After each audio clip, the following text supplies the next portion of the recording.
Welcome back to the ESPN Hoops and Hits podcast presented by Tab. I am your host, Scope, joined by my man, the Grub. Welcome back, brother. How are you, mate? I'm pumped, brother. We've got so much going on in the world of sports in the US over the weekend. Pereira makes history with a bloody KO. We'll get to that. The NBA preseason starts. Baltimore take down Cincy in the NFL. The Vikings remain undefeated as well over in London against the Jets. And the Texans edge out the Bills 23-20. And unfortunately, mate, no T-ball. No T-ball yet. Yet. We asked for it last week. I'm searching. Any T-ballers, get on the screen. We want yous in. Come on, I'm relying on the fans to get some T-ball involved because we caught it out last week. But we both have a rugby league background. The NRL Grand Finals on the weekend, mate. Thoughts on the Panthers going 4 in a row? Unbelievable. I'll be short here, Hoz. System beats talent. That Penrith system. Everyone thought the Melbourne Storm spine were going to do it, but Penrith just suffocated it. And some people say it was a boring grand final. I just think it's unbelievable to see how Penrith adapt to the situation. Nathan Cleary, over 200 run meters, not known to be a runner, and Isaiah Yeo just stood up to the platform, mate. It was an unbelievable grand final. For me as a footy player, I love watching it. What about yourself, mate? I love it, mate, and we're going to relay it and compare it to the NFL. We don't have anything in the notes. The Chiefs just played today. They won in convincing fashion against the Saints. They're looking to go 3 in a row, and they do the same thing. They're just clinical. They go about their work. So let's get on to the show. Let's kick it off with Left on Red. And this is where we rely on some of the punters, some of the listeners, whether it be on Instagram, whether it be on YouTube. Kicking it off, and we've mentioned Alex Pereira. We're starting with Jimmy Reed from Instagram. Thoughts on Alex Pereira's aura, Skip? The bloke is frightening. So this is after Pereira passes Ronda Rousey's UFC record for the shortest period between 3 consecutive title defenses. He doesn't stop, mate. Well, he's not scary. He's absolutely petrifying. Frightening. Just when he walks out, he looks straight through people. I don't know where he's looking, but he's one scary man. And I've never seen anyone take as many hits to the body on the weekend. It was scary. It was brutal, wasn't it? It was actually brutal. And it's very, especially for Pereira, he's usually a knockout man. He's going for the head, he's going for the jugular straight away. But he wore him down. The thing is, Roundtree, he was in it. He come out of the gates fairly well. But I think he gassed himself. And then when it come to the championship rounds, Pereira, he was confident, man. He just knew that when it come to those back end of those rounds, he was going to be fine. But he was so battered in his press conference that his nose started bleeding. Did you see that? No, I didn't. I didn't see that. He was just talking. He was battered and his nose just started bleeding. I'm like, you poor guy. Yeah. You poor guy. But who was that, Roundtree or Pereira? Roundtree. Roundtree was. Yeah, Still started dribbling. He was just talking. I feel really sorry for him, but it could get worse. He just starts bleeding. With regards to opponents coming up next, now we've got a couple. Kenny, would you like to see Pereira? It feels like he, apart from the Izzy blemish, he's been very dominant in wherever he fights. Would you like to see Pereira go up and an opponent like John Jones? Or there has been chat around Duplessis either coming up to Pereira or even Pereira going down to Duplessis. Which one would you prefer to see the most? I'd love to see John Jones. I think he said he'll go up to the heavyweight division, and look, John Jones is the GOAT. He really is. But you're not worried about the John Jones just hasn't been active for so long? It doesn't seem to faze him. And I just think with John Jones's fight IQ, his reach, he's just elite. And the only way, John Jones obviously would take him to the ground. But if Pereira could give him a KO, it could be an unbelievable fight. But the other fight you just said as well in Duplessis, like, wow. That'd be fun to see. Which one, which you think way he should go? Ooh. I think in terms of making money, I think the big money fight would be John Jones. I think just because, Dana's teased John Jones for years, and John Jones is considered by most, and even Dana himself, as the best pound-for-pound fighter of all time. If Alex got that notch, I think that would mean more for his legacy right now. But in saying that, if you're talking about recency bias and Duplessis and what he's been doing as well, I don't think you can lose either way if you're the UFC, to be honest. It's fair to say there's a big fight coming up either way, Hoss. Either way, and I can't wait. All right, let's move on to basketball. The NBA preseason started on the weekend. We've got another one from Instagram, and this one comes from Absolute Carpentry and Cabinetry. He's a good player. He's just not an NBA player, and that's referring to Bronny James, who made his preseason debut in the NBA and played his first game with his dad. thoughts on Bronny's first sort of live action away from the Summer League. He played in the Summer League, obviously, but now he's with the big boys. He's with the first team. First things first, Hoz, he's going to be scrutinised no matter what. So I feel sorry for him. But the one thing that I did see from him in this game was he hustles. He might not be the best in offense. He's got plenty to work on. But if he competes, you're halfway there. I feel in any sport, any professional sport, if you're competing, you can find a way. But his offense, if he's going to be a shooting guard or a point guard, he needs to work on that, because I think he had 2 or 3 turnovers in like the first minutes. So if he's looking to get any of those garbage minutes in the back end of the season, that's what he's going to have to work on. But the one thing I think of is he goes home every day. He's got a bloke at the end of the dinner table named LeBron. Just absorb it, mate. Absorb it. But that also scares me, because I feel when he has interviews, he pretends to be really confident, but I do feel there's pressure on him. You would have to feel the pressure. Do you feel that there's that bit of something behind when he talks? Yeah, I am a self-proclaimed LeBron hater. Yeah. I've got nothing but love for this situation. I never want to see anyone fail. Being an athlete or played at the highest level in one sport myself, I want this to work out. I think this is cool. I think this is the first time we've ever seen a father and son. There has been chat around nepotism. There is shades of it for sure, but there's also been that in the NBA for years with regards to coaches, dads coaching their players. LeBron sort of is a coach himself anyway, really. So he's sort of coaching, GMing, playing with his son. I'm so intrigued to watch it. I don't think he's going to play a major part in the season, to be honest. But in saying that, not many second-round picks do, really. Like the history of second-round picks in the draft coming out and playing significant minutes, I can't think of.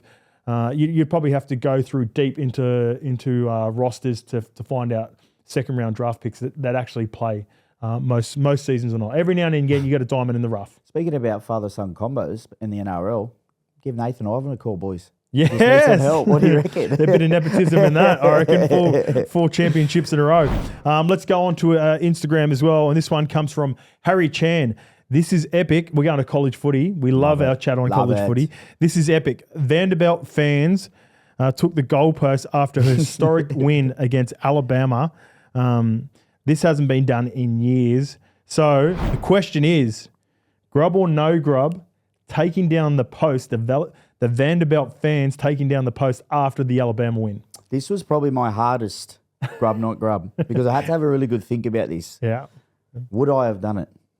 But then there's people that have put in work to put those posts in. Yeah. This is your college. You don't want to ruin it. Respect. But then I thought, this win is for the ages. Yeah. So I'm going not a Grub act. Not a Grub. Not a Grub act. So you would have been one of those just shaking it down, ripping it down. I'm shaking it. I'm ripping it. They took it 2 miles down the road, which is 3 kilometres. Wow. And threw it in the Cumberland River. I'm not sure why they threw it in the river.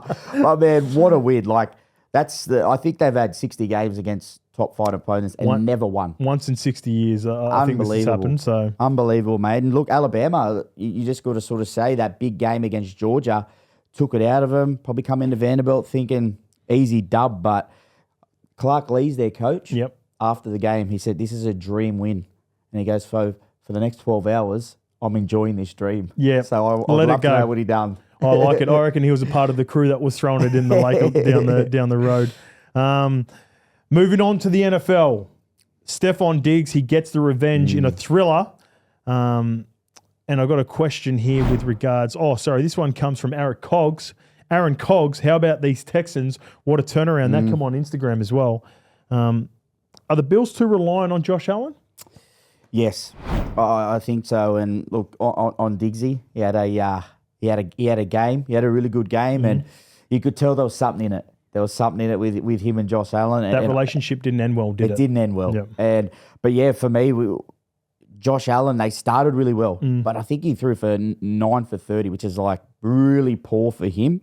But Khalil Shakir, I think that's who they're missing. Okay. But outside of him, I also think they're missing a wide receiver. Like they need a couple of dual threats. And when it all comes down to Josh Allen, I just don't think he's the he's an unbelievable player, but I just don't think he has enough threats, Hoz. I think they're building into the season. I'm going to give him a couple more weeks. Okay. I like what I'm seeing out of Keon Coleman. I think he's going to progress. I've still got a big rap on Kincaid. They've got the 2 tight end sets with Kincaid and Knox that they use through the middle, and they're actually getting more of a running game. I think we're not going to see the Josh Allen of years past where he's putting up unbelievable numbers, but then also having a whole heap of errors. Yep. I think they're trying to change the way Josh Allen goes about playing the position, and I think it'll serve him better long term. I think there's going to be some short term pain though. I think that's where the Bills are. What about Sean McDermott's last? So they were backed up in their five to finish the game. He threw 3 times. Yeah, bad decision. Surely you got to throw a screen in or a run or something just to mix it up. Like he come out and said that was poor from him. But mate, why do it? I think he put some trust in his quarterback. Yeah, okay. I think he wanted. Sometimes when the coaches make those decisions, it's more of a showing the rest of the team that they believe in their quarterback. It didn't work for him this time. But I think the Bills are going to be better than what people think. I think they're going to take a little bit to get going. Once they get going, I think they're going to be better because in the past couple of years, I feel like Josh Allen's had to do too much. He's been a bit banged up. And then also, he only went to Stephon Diggs in big moments. I think he's just trying to work out who his receivers are going to be and then who is the new receiver in big moments for him. And one other thing, just before we finish, it is very hard to win in Buffalo in winter. Yeah. And that's where I think they get a bit of momentum, and if they are relying a little bit more on the running game, that's where they can win games. But yeah. That was one from a kick from the Texans. They win that game in a close one after Sean McDermott doesn't use those last 3 plays correctly.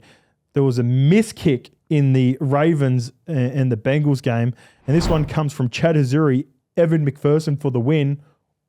Or lack of, we've got Drewski here up, and I'll tell you what, Drewski got a better hold than what Evan McPherson did. He got it late. It was a shank, but the hold wasn't that great. In saying that, Money Mac, he's one of the more confident kickers in the game. I thought he was going to nail that one, and I'm riding Joe Burrow for MVP this year too, so that one really hurt me. All I'm going to say, Hoz, is one job.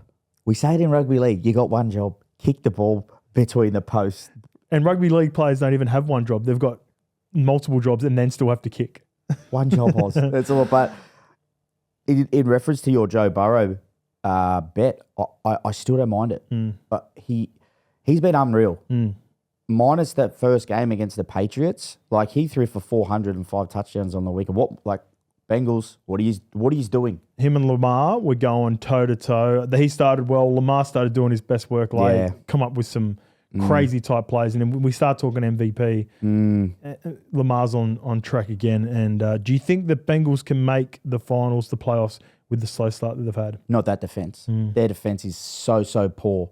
And this is the thing, like the trade deadline's coming up and there's no one really there to be traded defensively for them. So it's a rebuild. They need these young guys to come through, and I think it's going to be a hard lesson for them coming through. And I was looking at this. You know who my man is. I love Lamar Jackson. Yep. And I think he is becoming the best evader of defenders of all time. Good. Michael Vick is my guy. Yep. But he's slowly that touchdown where he ran across field, palmed off 2 defenders and threw across his body. Finds Likely on his second time. Yeah. Like that's unbelievable. And I just think their offense at the moment too, they're on the weekend they were playing 3 tight ends. And they're tight ends, but they're just overgrown wide receivers. Yeah. And they're such a hard team to stop with that.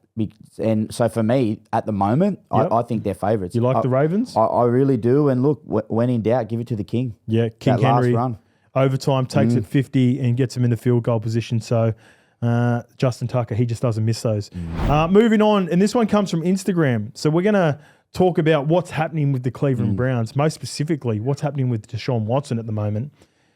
And this comes from Jay Clare, is the Deshaun Watson trade the worst in NFL history? So Watson has another rough game against the Commanders, who look really good too, by the way, in the NFC. I've got three trades for you. You've got the Bryce Young one, which was most recently made by the Bears. They've obviously got Caleb Williams off the back of that, and they got another couple of firsts plus DJ Moore. We've got the Russell Wilson Trade about 3 years ago from the Seahawks to the Denver Broncos. He's not even on that roster anymore. He's not even starting in the NFL anymore because he's backing up Justin Fields at Pittsburgh. Or you got the Deshaun Watson trade, which was, I think, even despite those two, is still by far the worst. I'm going to say the Russell Wilson, Hoz. I just think that's the worst trade because, like you said, he's not even there. So that's just unbelievable. But I will say the Deshaun Watson one, I feel it's a circumstantial one because I don't think the Browns knew what they were getting with all the trouble he was in. And I will say, Hoz, this is from personal experience here. When your off-field dramas are not sorted, you cannot perform to the best of your ability. Yeah. And you can see that right now. He's probably the worst performing offensive player in the NFL right now. Yeah, that's a fair quote. Very, very close. But I just think it's all the off-field stuff. He's trying to concentrate, but I watch him and I can see him. He's not happy. He's pretending to be happy. He's putting on a smile. But then everyone's blaming him. But their offensive line is riddled with injury. Yep. They've been really, really poor. His receivers aren't catching for him. It's all imploding. But why aren't they pulling him? Who's making this call? Is it the coach? Is it the GM? Is it the owner? Because you think maybe the owner's got a big say in that, considering all the amount of money that they're paying him. So he's probably going to want to see Deshaun Watson just stay out there and figure it out. But it's definitely not Kevin Stefanski because I really like him as a coach. Yeah, so do I. 2-time Coach of the Year, unbelievable offensive scheme, and I just don't think he's making these calls. So you're looking for a bit of famous Jameis Winston maybe to be inserted in there. Get him in. Yeah. And they don't have the same strong running game that they've had in years past. Nick Chubb's been on IR for a while. Kareem Hunt's now playing for the Chiefs. So I don't think this trade's going to get any better as the season goes on. It's time to move on to the stalemate. This one involves an NFC North rival for me. Are the Vikings legit? Are they genuine contenders? They've started the season really well. And we've gone to the polls. Producer Shabs has gone to the polls to find out what the punters think, what the followers think. We've got Instagram, 78% yes, 22% no. And on Twitter, we've got 61% yes. So not as confident on Twitter and 38% no. So where do you see the Vikings? Well, let's just say, Hoz, I think the 61% is close enough. Yep. I don't... Agreed. A lot of NRL analogies today, but I feel that the Vikings are like the NRL Bulldogs of this year. Everyone's waiting for them to fall off the cliff. I really do. Agreed. They've started really, really well. This was the week that I thought it could have happened. Every excuse possible. Travel to London. Yep. Boys were 4-0, probably shouldn't be here. Let's have a week off. Might kick the feet up a little bit. Yeah, but they didn't. They're hungry. They've got a really good aggressive defense that's harassing quarterbacks. All right, let's get to that because the first one comes from Instagram and it's from Dazzy Day Zother. The Vikings defense is legit. Mikey Hay also jumped on and said, wait until TJ Hawkinson gets back. Yep. And then we've got Alex Shack. They will go deep in the playoffs. But just like what you're talking about with your Bulldogs, they'll fall short in the end. And I think I agree with that. I think they're going to have a good regular season. I love their defense. I love what Brian Flores is doing. But I think there are a couple of teams that have a better overall roster when it comes to the big games. I think Darnold showed us this week that he's not an MVP contender. And that's no offense to him because I didn't think he was before. But there was whispers that he was a chance. But he come back to the pack this week. And I just think... Even their receivers, there was multiple drops. Even Jefferson dropped a few. Yep. I just don't... it's a good Jets defense, though. It's a good Jets defense. The one thing I will say, as soon as Sam Jones went off, they couldn't get going. It was like, literally, as soon as he went off. So, for me, if he's not there, I think they will struggle. But look, are they perfect? No. Absolutely not. But with this up and down season, Hoz, you just never know. You're playing well. You're getting the tick. You're ticking those boxes. They're an ascending young team, sort of more defensively. They're with a few vets sprinkled in there with Harrison Smith. Yeah, they're going to be thereabouts all year. You scared rival? I'm probably more worried about the Lions. I think the Lions are the favourites in the division for a reason. I like what we're doing at Green Bay. We go to 3-2 now as well. But you can't deny that this Vikings team with Brian Flores in that defense, they're going to be a pain in the ass. They've been a pain in the ass for a lot of good offenses already to start the season. Can I give the Packers a compliment here? And this is rare for me. Yeah, go ahead. Gee, they're very well rounded. Yeah. Their wide receivers, man, they're so good. Jaden Reed. They're unreal, man. Like, honestly, mate, like I'm watching them a bit closer now because I sort of wanted You to. got an invested interest? Yeah, and I don't know, mate. They're a good team and a good win on the road for them on the weekend. Really good. Yeah, we're missing a couple of players as well. Like everyone at this time of the year, start to get banged up. But I like where we're trending. Trending up are our studs and duds. Yep. Well, not the duds. I've got a few studs that are trending up. I was very frustrated at the start of the year with my combo of Joe Burrow and Jamar Chase, but geez, they went off on the weekend. Even T. Higgins sprinkled in a couple of TDs as well. What did Chase get in up points-wise, Hoz? Oh, Chase in PPR format was 40 plus for me. Joe Burrow was, I think he was 30 plus, and those two were in the top three. So they went well. The Cincinnati Bengals, they might not have the record to indicate where they are, but fantasy-wise, they're humming at the moment. Yeah. Lamar, my man, he's flying. He's keeping me there. Yeah. He's keeping me in. He's just keeping me in, Diggsy, but I know duds. Everyone's been solid. No duds? Without no's, but for me, my dud of the week was Sam Darnold. Yeah. He was pretty poor. Mark Andrews is still a little bit, we talked about the tight ends before. Likely gets a couple of touchdowns. Even Kohler, he got a couple of long receptions and a touchdown. Mark Andrews just can't get it going at the moment. I wonder if that's just the injury, still trying to regain some form, but he's an interesting watch about Mark Andrews, whether he's losing at the age of 28, 29, might be losing some relevancy in that offense. Do you think it's because everyone else is getting so good? Yeah. Like you think of all the other tight ends. Yeah. They're outplayed him at the moment, but not a bad problem to have for the Ravens. No, they've got some options there. And I think he'll get better as the season goes on. He's just recovering from that injury. It's time to do the pick six, presented by Tab.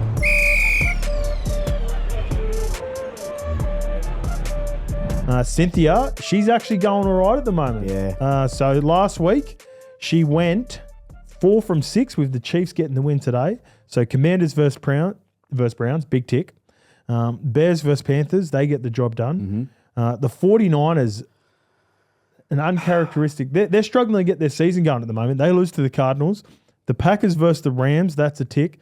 And the Seahawks, there was an upset in that game as well as the Giants got them. So 4 from 6 from Cynthia. Can I stop you there, Hoz? Yep, go ahead. I feel sorry for Cynthia because she's putting in some good work. But I'm going to bring the baton in myself. Oh, yeah, what's happened? 49ers, Grub Act, $1.28.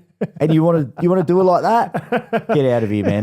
Get out of here. I love it. I love it. Well, there's a little bit of support for Cynthia. Let's see what she's got for this week. Grub and Horo, I am back with another pick six. We're going to hit this one. I just feel it. I feel it in my bones. The first one I want to add to our list is the Bears over the Jaguars over in London. Second, the Eagles over the Browns. They're at home in Philadelphia. Then we have the Packers. They're also in Lambeau against the Cardinals. The Texans, well, they're in New England, but they're still going to beat the New England Patriots. And the Falcons, they're going to beat the Panthers. And last but not least, the Bengals rounded out against the Giants. Okay, Grub, there's the pick six. And by the way, Cynthia has been on fire. I love the way she's going there. We've got both of our teams in there. Yep. The Eagles home to the Browns, like that. Sure. Packers at home to Cardinals, tick. Yep. All right, a few more of the controversial ones. The Bears over the Jags in London. They're tricky, those London games. I don't like betting on those London games. Okay, let's roll a step back. Okay. Packers beat Cardinals. You're confident I am after the confident. Cardinals beating 49ers at home? I am confident. At home, the Packers are a different beast. Lambeau, probably a little bit more worried about your Eagles, to be honest, mate. What, against the Browns? Yeah. Come on, man. If we don't beat the Browns... No, I was going to say something. You got something for us? Well, I was going to say something. I was going to be a non-supporter. But no, we won't go that far. The Bears worry me. I don't like London trips. The Texans away to Patriots like that. Yep. Falcons away to Panthers. Bit scary.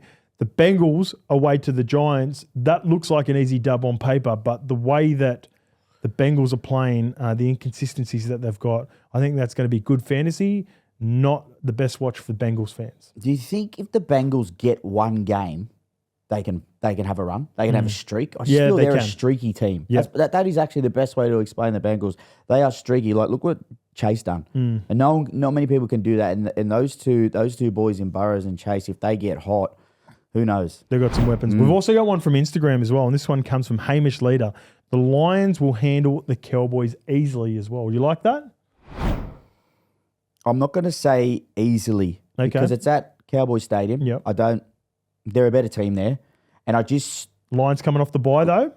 More preparation. Get to watch that game. I think it's a bad thing sometimes. Ooh, okay. I do. I never used to like coming off the bye. I feel you get a bit sluggish, eat a little bit, couple more chockies. And I don't know about you, but Yeah, I love it. I love a chocky for sure. And let's see if we can get the chockies on this multi, yeah, eh? something. You win some, you lose more. For free and confidential support, call the number on the screen or visit the website. All right, Grub, that's it for this week, but I'm looking forward to this season. The NFL's happening. You got NBA. Anything you're looking forward to for next week? Having a look ahead? We're looking ahead I've had this a look week. ahead. I've had a look ahead. I think the Commanders-Baltimore game. Ooh, that'll be a game. fun watch. Yeah, the Commanders are scaring me. You talked about in the start of the show the mobility of Lamar Jackson. Tell you what, Jaden Daniels can move around. That's going to be fun to watch. Yeah, I'm just not used to them being good in our division. Like, where he's coming from. Yeah. Boys, I'll start hating them. They've finally got their quarterback, I They think. got their groove, man. So, yeah, game around. Then, yeah, like you just said, Lamar Jackson, he's sort of unstoppable at the moment. So, two running quarterbacks. Love to see it. Another little sneaky watch, divisional game, Monday Night Football, the Jets versus the Bills to finish off the round. I think that's going to be highly entertaining, and that's going to roll straight into us next week. So we're going to get into it next week. If you want to be a part of the show, remember, you can find us YouTube, Instagram, wherever it may be, X. Get involved in the show. Everyone helps us build out that show, and we can't do it without you. We're the people's show, Grub. Well, I'm telling you, T-ballers, right in next week. Where are you? We'll give you some love. Absolutely. On the screen, we'll give you some love. But before we go, Rogers, what is going on, mate? What's wrong with him? Rogers? Yeah. That's a teaser. We'll talk Rogers next week.